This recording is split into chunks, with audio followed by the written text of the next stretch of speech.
morning. Thanks for coming. Rob Bonta, California Attorney General. Appreciate your presence. And thank you for being here as we announce an action to address a crisis that has been decades in the making right here in Los Angeles County.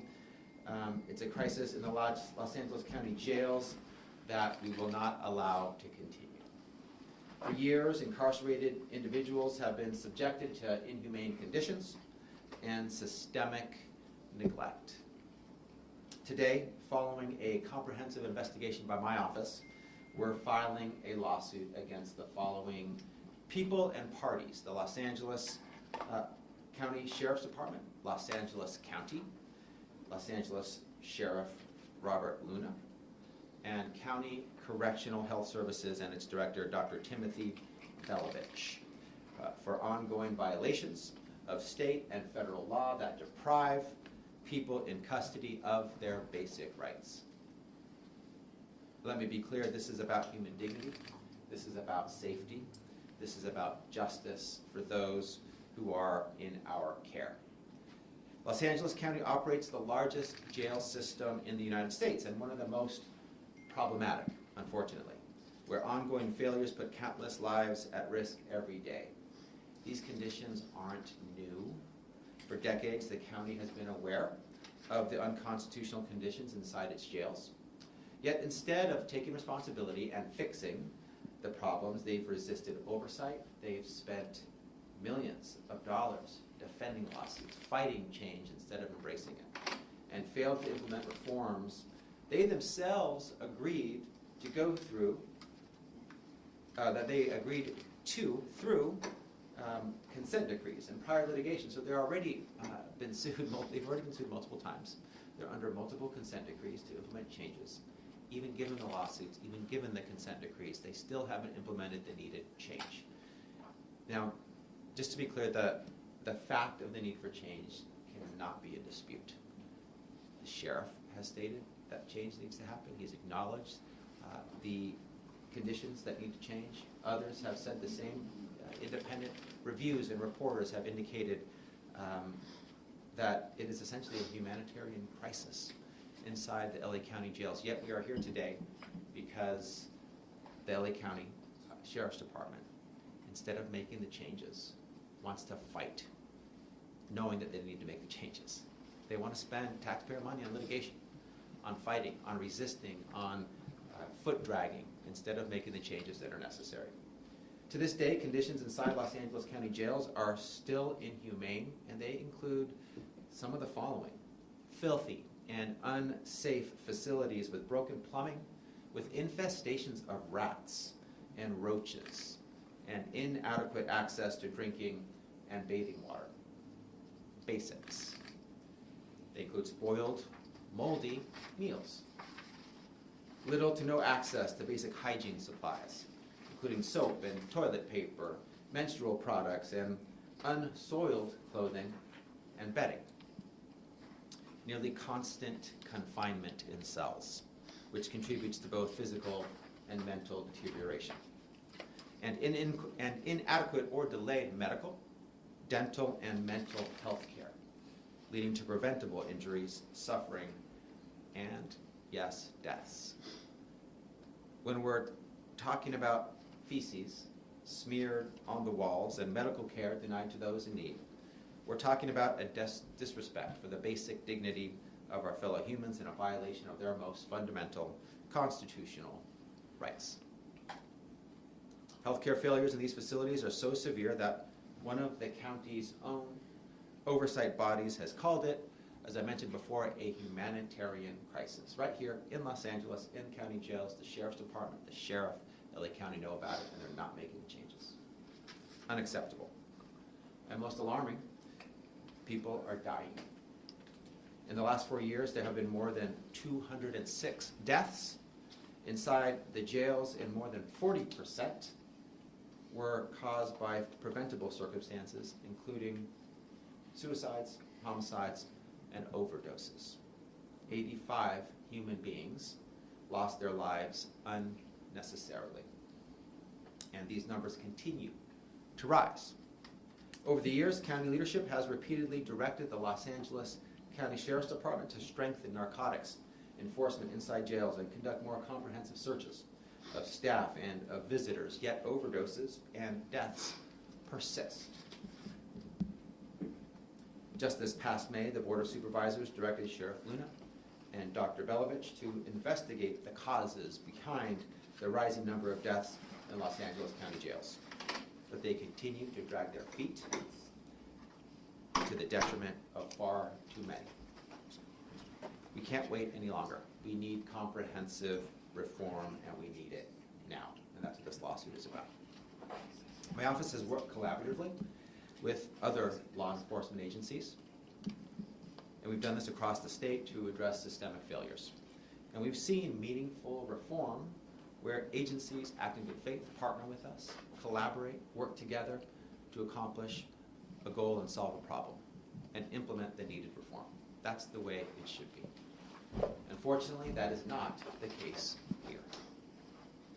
So we're left with no choice but to sue and seek injunctive and declaratory relief that would require Los Angeles County to do the following: to provide constitutionally adequate medical, dental, and mental health care, protect incarcerated persons from unreasonable risk of harm, maintain safe, humane, and habitable conditions, respect the dignity and the health of incarcerated individuals, ensure health care requests are addressed promptly and fully, provide reasonable accommodations and equal access to services for people with disabilities, and ensure access to language services for those with limited English proficiency.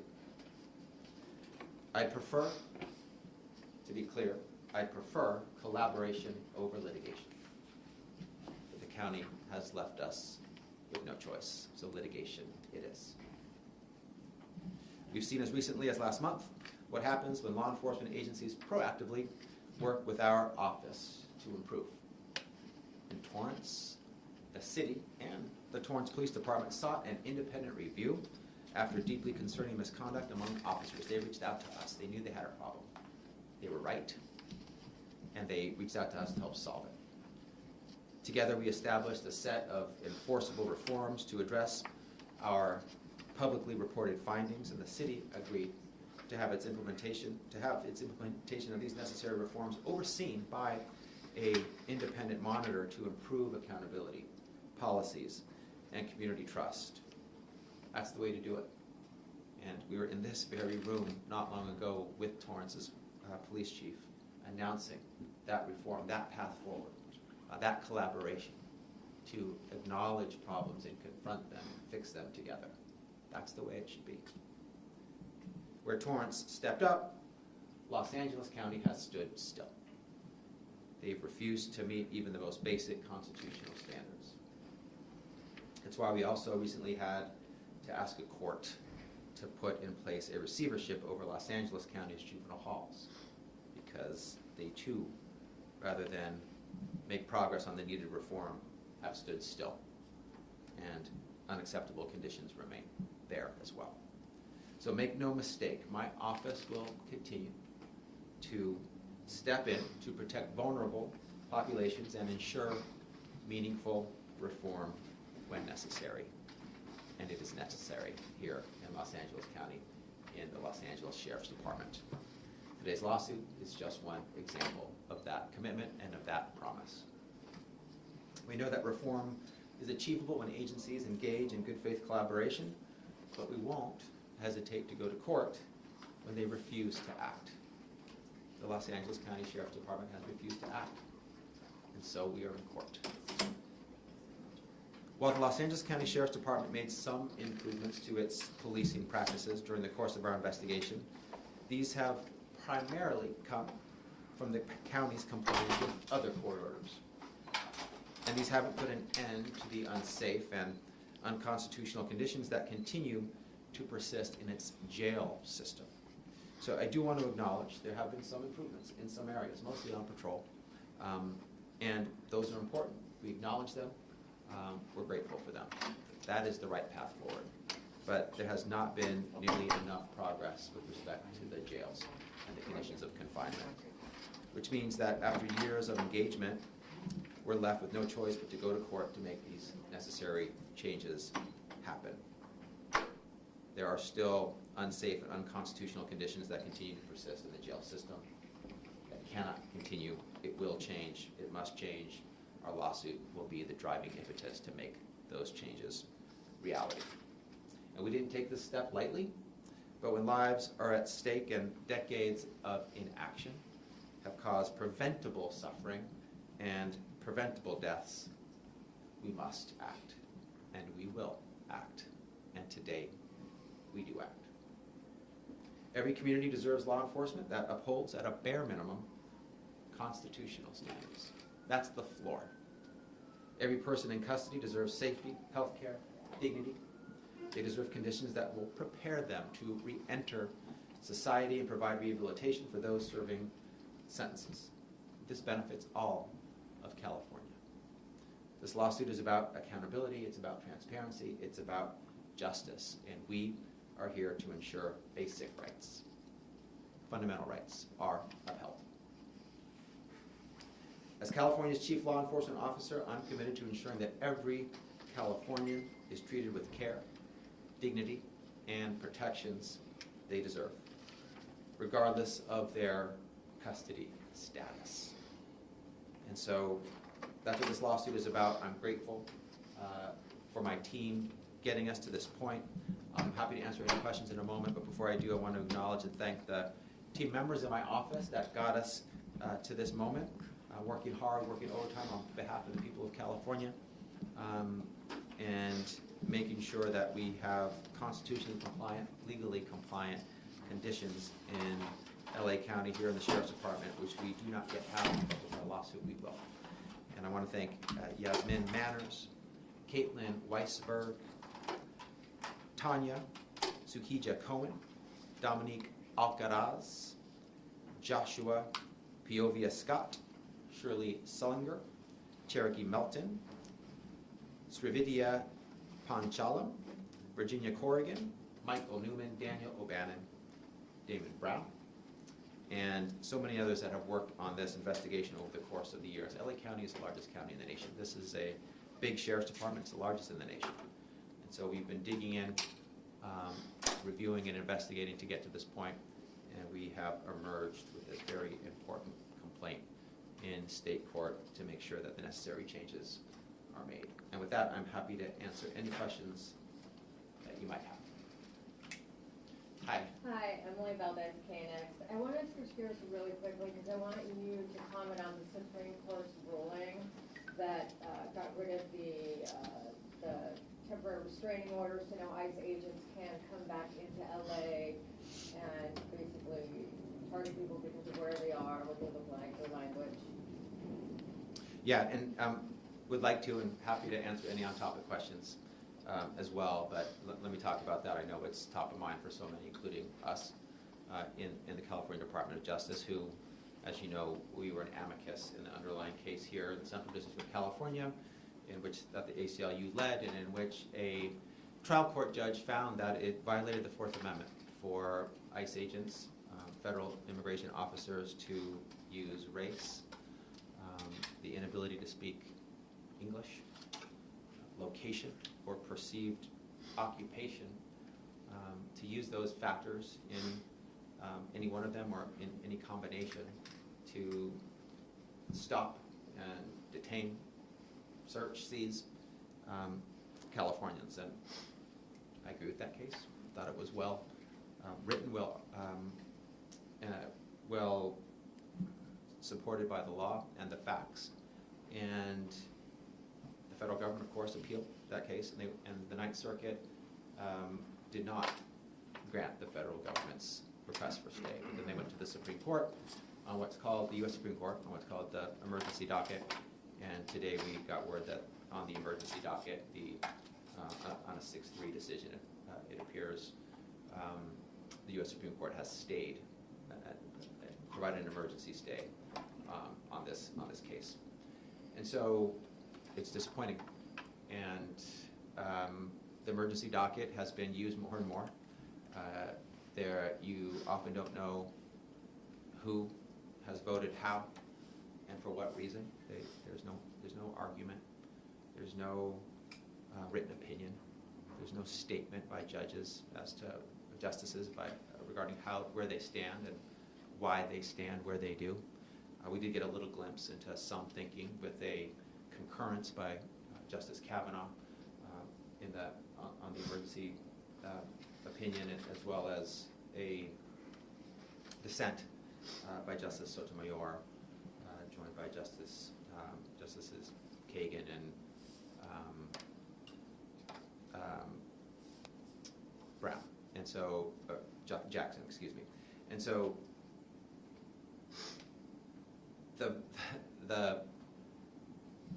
we don't know the reason that the 6 judges decided on this. We may never know, but we do know because he told us Justice Kavanaugh's decision, and it's very disturbing.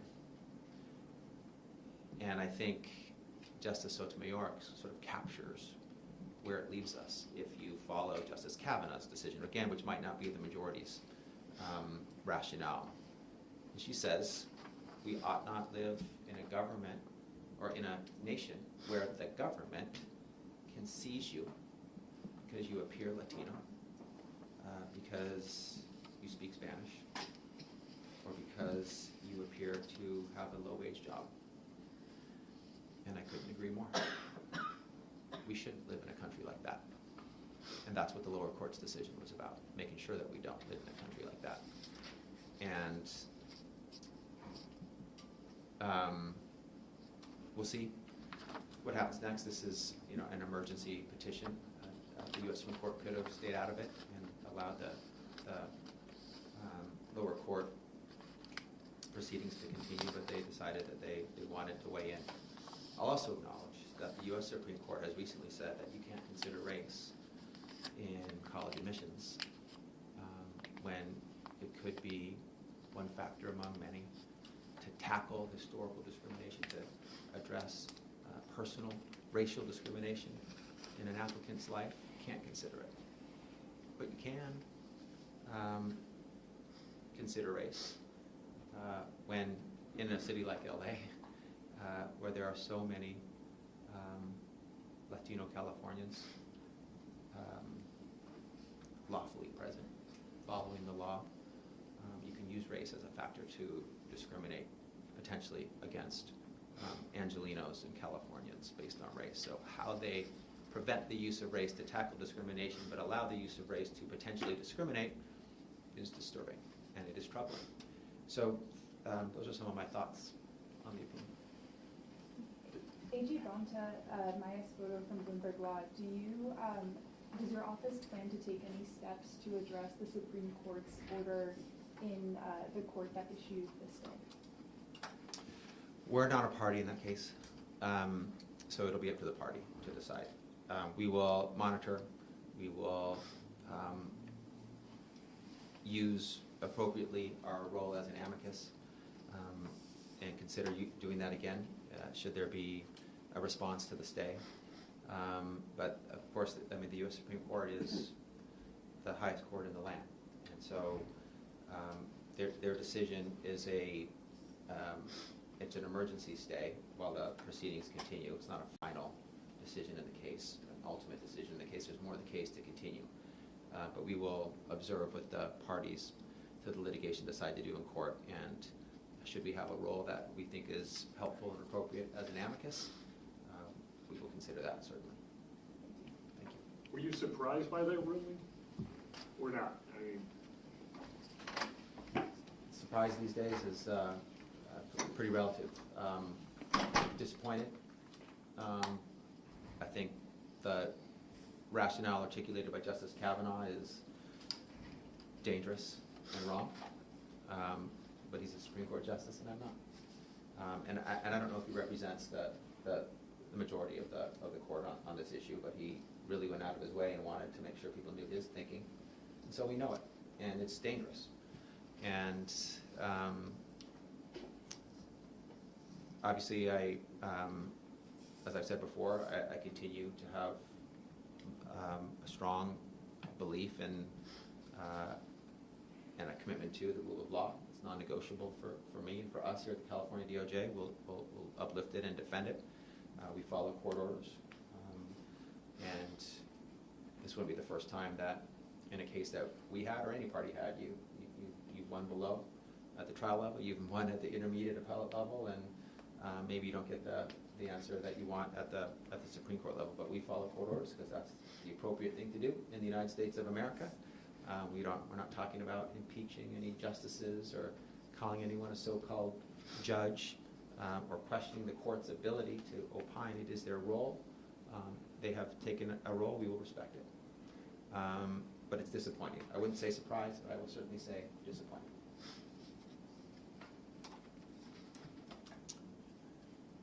Any other questions?